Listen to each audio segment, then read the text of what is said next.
Hello everyone, आपका स्वागत है हमारे इस चैनल पर। आज मैं आपको बहुत ही इम्पोर्टेंट डिफरेंस कराने जा रही हूँ जो एग्ज़ाम के पॉइंट ऑफ व्यू से बहुत इम्पोर्टेंट है। इससे पहले भी मैंने अपने चैनल पर बहुत सारे जो इम्पोर्टेंट डिफरेंसेस है एग्ज़ाम की पॉइंट ऑफ व्यू से जो एग्ज़ाम में आ सकते हैं, मैंने उनके लिए सेपरेट वीडियो बना के मेरे चैनल पे डाल रखी है, आप जाके उनको देख सकते हैं। तो आज मैं आपको इम्पोर्टेंट डिफरेंस कराने जा रही हूँ कि माइक्रो और मैक्रो इकोनॉमिक्स में क्या डिफरेंस होता है, व्यष्टि अर्थशास्त्र और समष्टि अर्थशास्त्र में अंतर क्या होता है। ये क्वेश्चन आपसे 4 मार्क्स के अंदर आपसे पूछा जा सकता है।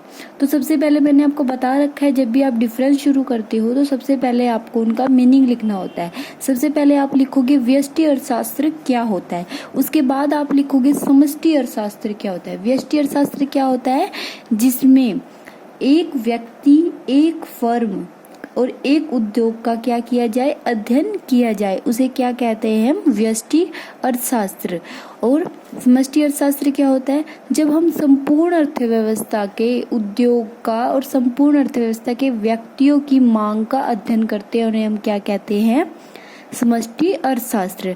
मतलब व्यष्टि अर्थशास्त्र एक व्यक्ति से संबंधित है और समष्टि अर्थशास्त्र सभी व्यक्तियों से संबंधित है।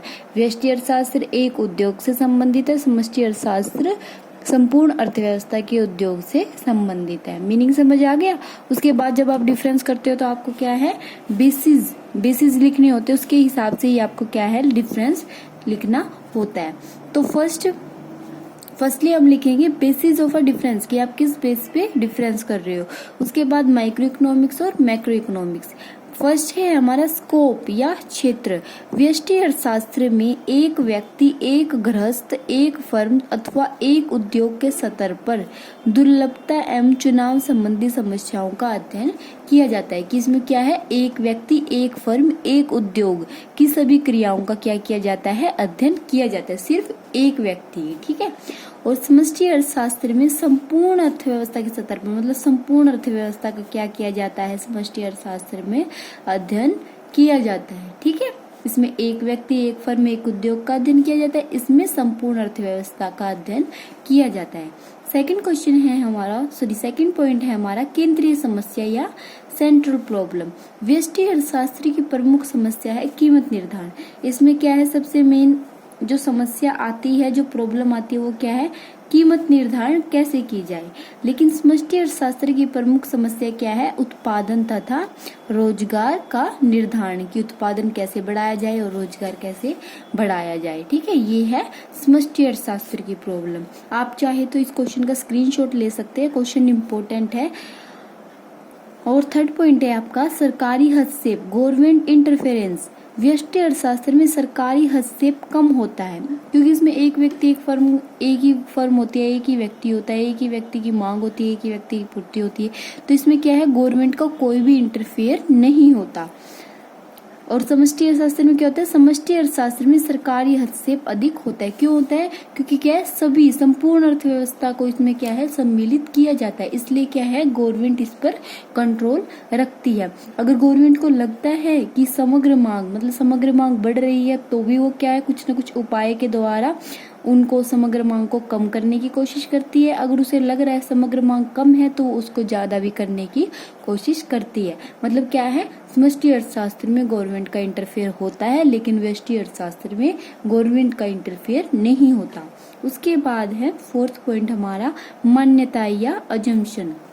व्यष्टि अर्थशास्त्र के अध्ययन की यह मान्यता है कि समष्टि चर स्थिर रहते हैं। इसमें क्या है, जब हम व्यष्टि अर्थशास्त्र की स्टडी करते हैं तो हम क्या मानते हैं कि जो समष्टि अर्थशास्त्र के जितने भी आंकड़े हैं, जितनी भी डिटेल है, जितने भी चर हैं, हम उनको क्या मानते हैं, कांस्टेंट मानते हैं, कि समष्टि अर्थशास्त्र के चरों में कोई भी परिवर्तन नहीं हुआ। और समष्टि अर्थशास्त्र के अध्ययन की मान्यता यह है कि क्या है, व्यष्टि अर्थशास्त्र में तो हम समष्टि अर्थशास्त्र के चरों का क्या मानते हैं, कांस्टेंट, और समष्टि अर्थशास्त्र में हम व्यष्टि अर्थशास्त्र के चरों को क्या मानते हैं, स्थिर मानते हैं, ठीक है। मतलब कांस्टेंट मानते हैं कि उनमें कोई भी चेंज नहीं हुआ। फिफ्थ पॉइंट है हमारा आर्थिक चरों की सामूहिकता की मात्रा, degree of aggregation of a economic variable. व्यष्टि अर्थशास्त्र में एक उद्योग विशेष वस्तु का उत्पादन करने वाली सभी फर्मों के समूह को उद्योग कहते हैं, के संतुलन का अध्ययन करती हैं। व्यष्टि अर्थशास्त्र में हम क्या करते हैं, एक उद्योग के अंडर जितनी भी फर्म आती है ना, एक उद्योग के अंदर जितनी भी फर्में आती है उन सबका क्या है, अध्ययन व्यष्टि अर्थशास्त्र में किया जाता है। लेकिन समष्टि अर्थशास्त्र में सभी फर्मों तथा सभी उद्योगों को, ठीक है, इसमें तो एक उद्योग की सभी फर्मों का अध्ययन किया जाता है, इसमें क्या है, सभी फर्मों का और सभी उद्योगों का अध्ययन किया जाता है। व्यष्टि समष्टि विरोधाभास, व्यष्टि अर्थशास्त्र में व्यष्टि स्तर पर जो तथ्य तर्कपूर्ण एवं ठीक होते हैं जरूरी नहीं है कि उसमें मतलब कुछ चीजें हम ये मान के चलते हैं, जैसे एक व्यक्ति ने किसी चीज की मांग बढ़ा रखी है तो हम क्या मान के चलते हैं कि सभी व्यक्ति उस वस्तु की मांग बढ़ा देंगे, ये जरूरी नहीं होता, ठीक है। कि व्यष्टि अर्थशास्त्र में व्यष्टि स्तर के जो तथ्य तर्कपूर्ण एवं ठीक होते हैं, मतलब जो हम व्यष्टि स्तर पर ठीक मानते हैं चीज, जरूरी नहीं है कि वो समष्टि स्तर पर भी ठीक हो, ठीक है।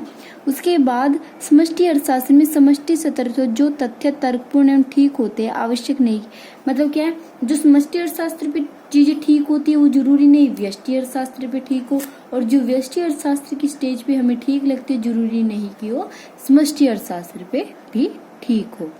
तो ये मैंने आपको 6 पॉइंट कराए। अगर आपको किसी पॉइंट पे डाउट है तो आप मुझे कमेंट बॉक्स में कमेंट कर सकते हैं। वीडियो पसंद आए तो वीडियो को जल्दी से लाइक और चैनल को सब्सक्राइब कीजिएगा। आपको मेरे चैनल पर कॉमर्स से रिलेटेड हर इंपॉर्टेंट क्वेश्चन की वीडियो मिलेगी। अगर आप चाहते हैं कि मैं आपके लिए किसी भी टॉपिक, इंपॉर्टेंट टॉपिक के लिए वीडियो बनाऊँ तो वो भी आप मुझे कमेंट बॉक्स में कमेंट कर सकते हैं। Thank you for watching my video.